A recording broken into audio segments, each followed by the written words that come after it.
Hello बच्चों, आज हम हिंदी में पाठ 5 धरती को महकाएं, इसको हमने एक बार पढ़ लिया है। इस कविता को एक बार समझ लिया है।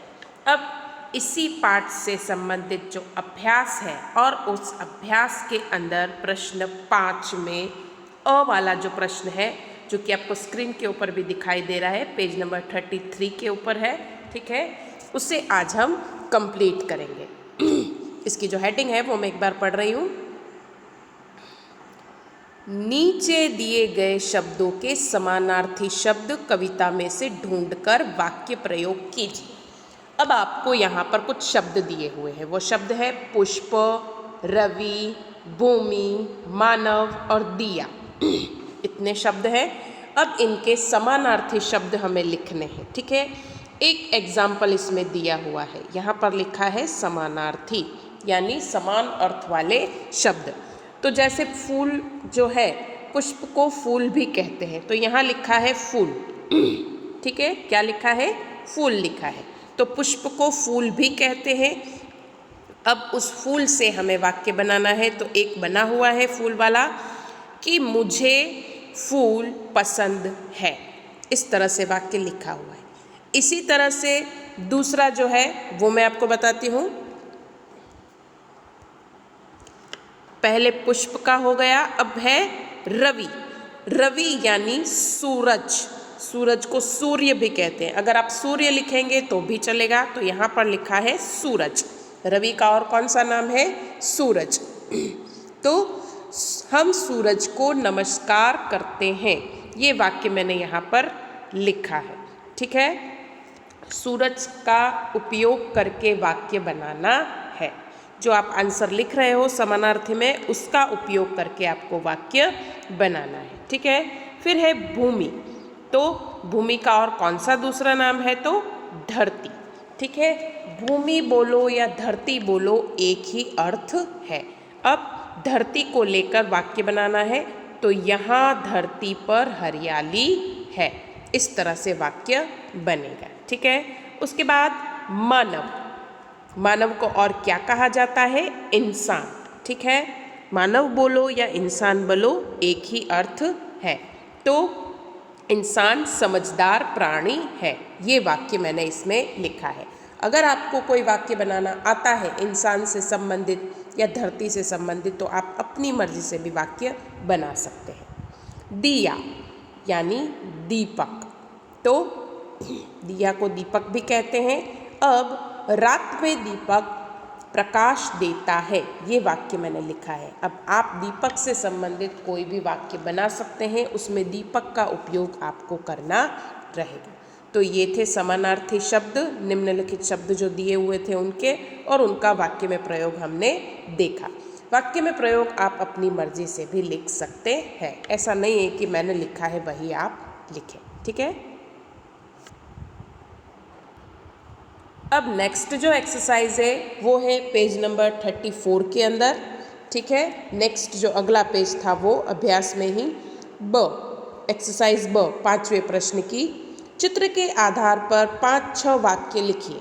अब कई बार क्या होता है, पूरी सीनरी दी दी होती है या बहुत सारे चित्र दे दिए होते हैं या कई बार एक आधा चित्र दे दिया होता है, तो उस पर से आपको वाक्य लिखना होता है। पिक्चर रीडिंग जिसे कह सकते हैं हम, ठीक है।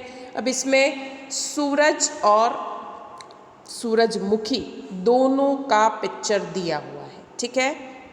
उनके ऊपर से वाक्य हमें लिखना है। तो इसके कुछ वाक्य मैंने इसमें लिखे हैं, जिसको आपको भी आपके टेक्स्ट बुक के अंदर लिखना रहेगा। सबसे पहला लिखा है, सूरज दुनिया को प्रकाश देता है। सूरज क्या देता है? दुनिया को प्रकाश देता है। सूर्य का उदय पूर्व दिशा में होता है। कहाँ होता है सूर्य का उदय? पूर्व दिशा में होता है। शाम को यह पश्चिम दिशा में अस्त होता है। कौन सी दिशा में अस्त होता है? पश्चिम दिशा में। उगता कौन सी दिशा में से है? पूर्व दिशा में, ठीक है। और सूर्य हमें प्रकाश देता है। सूर्य हमारे जीवन का आधार है। क्या है? सूर्य हमारे जीवन का आधार है। अभी आप देख ही रहे हैं कि सूर्य नहीं निकलता है तो हमें कितनी सारी प्रॉब्लम होती है। धूप भी ज़रूरी है, इसलिए हम इसे देवता मानते हैं। क्या मानते हैं? देवता मानते हैं। हम कहते हैं ना सूर्य देवता, वही तो इसीलिए देवता मानते हैं क्योंकि ये हमारे जीवन का आधार है। ठीक है, इसी तरह से सूरजमुखी के बारे में तो इसमें लिखा हुआ है, फूल तरह तरह के होते हैं, इनके अलग अलग रंग और खुशबू होती है। सूर्य के चित्र के पास ही सूरजमुखी का फूल दिखाया गया है। किसका दिखाया गया है? सूरजमुखी का फूल दिखाया गया है। यह फूल पीले रंग का होता है। यह फूल हमेशा सूर्य की ओर रहता है। आपने देखा होगा सूरजमुखी के फूल थोड़े से झुके हुए होते हैं, और वो किस तरह से झुके हुए होते हैं? जहाँ पर सूर्य का प्रकाश जिस तरफ होता है उस तरफ उनका झुकाव रहता है। तो इसमें सूरज और सूर्यमुखी दोनों के बारे में आपको लिखना रहेगा। अभी इसमें जितना मैंने लिखा है उतना आपको भी आपके टेक्स्ट बुक के अंदर लिखना है। ये वर्क सिर्फ और सिर्फ टेक्स्ट बुक के अंदर ही कंप्लीट करना है, नोटबुक में नहीं लिखना है। ठीक है, अब आपके टेक्स्ट बुक के अंदर अगली जो एक्सरसाइज है, प्रश्न 6, नीचे दिए गए शब्दों में से उचित सर्वनाम चुनकर रिक्त स्थानों की पूर्ति कीजिए। अब आपको यहाँ पर कुछ सर्वनाम शब्द दिखाई दे रहे हैं। सर्वनाम का उपयोग वहाँ होता है जहाँ संज्ञा कि जैसे नाम नहीं बोलते, कि संज्ञा के स्थान पर जिन शब्दों का हम इस्तेमाल करते हैं उसे सर्वनाम कहते हैं। जैसे हम किसी पर्टिकुलर का नाम नहीं बोला कि इसका नाम है तो इसको यहाँ से बुला के आओ, हम कहते हैं ना उसे बुला के आओ, तो वो क्या कहलाता है? सर्वनाम कहलाता है। तो यहाँ पर कुछ सर्वनाम के शब्द हैं, जैसे आप, कोई, नई, गति, क्या, पानी, अपना, कुछ। ठीक है, अब यहाँ पर सर्वनाम शब्द हमें लिखने हैं। तो सबसे पहला है, तुम्हारा नाम डैश है, तो क्या है? तो क्या का इस्तेमाल इसमें हुआ है। ठीक है, फिर क्या यहाँ पर कोष्टक के अंदर ही है। ठीक है, दूसरा है, देखो तो डैश इधर ही आ रहा है, तो कोई, कोष्टक के अंदर कोई यहाँ पर है। ठीक है, और क्या यहाँ पर है।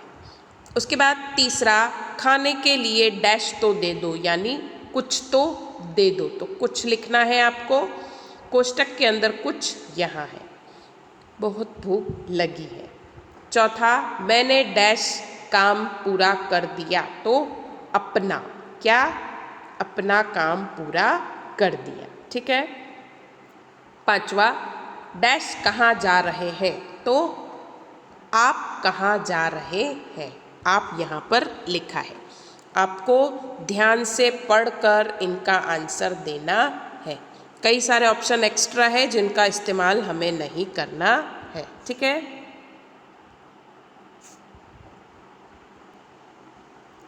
अब इसके नीचे की जो एक्सरसाइज है उसे हम रीड करेंगे। ऊंची आवाज में पढ़िए और समझिए। ठीक है, यहाँ पर लिखा है प्रणाम। क्या लिखा है?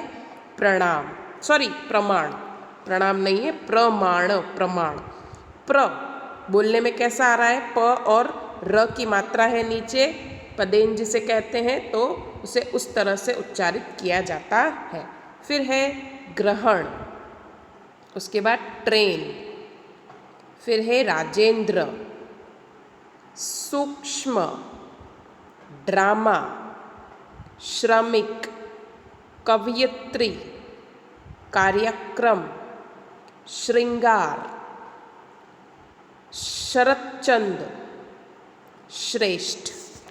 अब इसमें र की मात्रा का इस्तेमाल, पदेन का इस्तेमाल, संयुक्त अक्षर का इस्तेमाल हुआ है, तो उनको उस हिसाब से आपको बोलना रहेगा। ठीक है, र की मात्रा ऊपर भी लगती है, र की मात्रा नीचे की तरफ भी लगती है, और उसको उस हिसाब से आपको उच्चारित करना रहता है।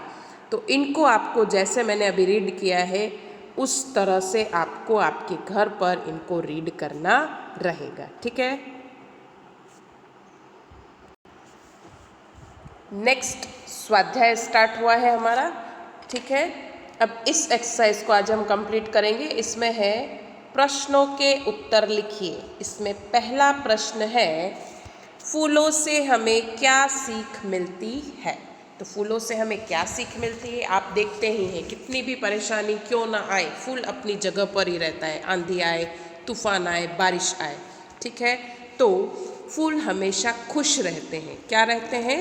खुश रहते हैं। आंधी और वर्षा को वे हंसते हंसते सहन करते हैं। उनसे हमें यह सीख मिलती है कि हम प्रत्येक स्थिति में खुश रहें। हमारा क्या है, थोड़ी सी भी प्रॉब्लम आती है तो हम टेंशन में आ जाते हैं, लेकिन फूल हमेशा खुश रहते हैं, चाहे कोई भी परिस्थिति क्यों ना हो। कठिन से कठिन परिस्थितियों को हम हंसते हंसते सहन कर लें, ऐसी हमें इनसे सीख मिलती है। चाहे कोई भी परेशानी क्यों ना आए, हमें उनको हंसते हंसते ही सहन करना है या पूरा करना है। ये सीख हमें फूलों से मिलती है। ठीक है। दूसरा प्रश्न, सूरज की किरणें क्या करती है? तो सूरज की किरणें अंधकार को दूर भगाकर सारे संसार को प्रकाशित करती है। आपने देखा होगा, अभी सूरज आपको दिखाई नहीं देता है लेकिन उजाला रहता है, लेकिन उसकी जो रोशनी है उतनी रोशनी हमें नहीं मिलती जितनी सूरज से या उसकी किरणों से मिलती है। ठीक है। तो सूरज से हमें क्या मिलता है? सूरज की किरणों से हमें अंधकार को दूर भगाती है और प्रकाश को फैलाती है। तीसरा, दीपक जग को कैसे रोशन करता है? दीपक यानी दिया, जग यानी संसार।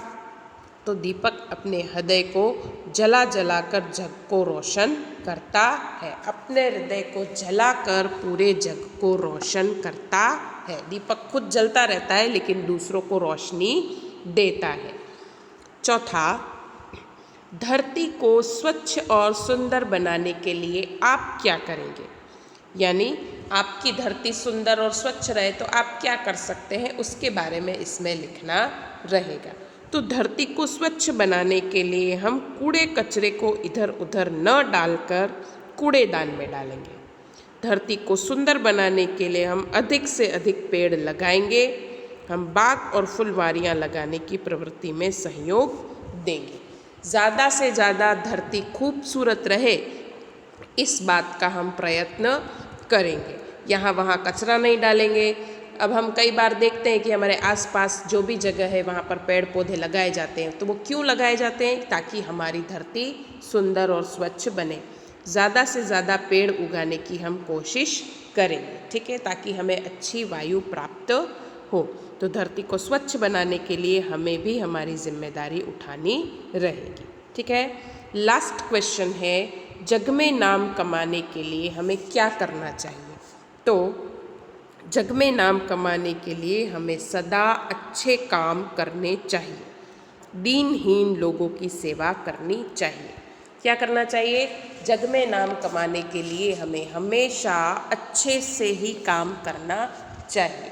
हम अच्छा काम करेंगे तो हमें अच्छा फल प्राप्त होगा, और अगर गलत करेंगे तो गलत ही प्राप्त होगा। तो हमें हमेशा अच्छे ही काम करने चाहिए, और जितने भी दीनहीन लोग हैं उनकी हमें सेवा करनी चाहिए। ठीक है। तो ये प्रश्नोत्तर आपको नोटबुक के अंदर लिखने रहेंगे। ठीक है।